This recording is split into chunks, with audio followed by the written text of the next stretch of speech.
So last week I set out to use machine learning to make a prediction for the 2021 NBA Championship.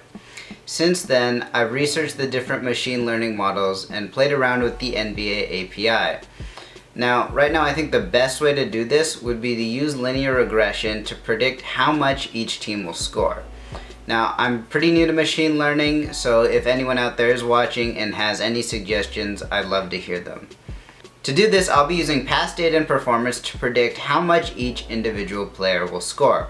Then I'll add all these values together to make a prediction for the entire team.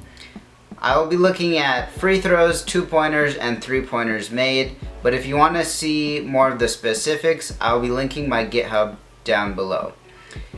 In the next week, some of the things I hope to accomplish are automation of getting the data from the NBA API, and then actually organizing it into a usable format. Hopefully this will let me get into some actual machine learning in the following week. Thank you so much for watching this quick update video, and I'll see you next week.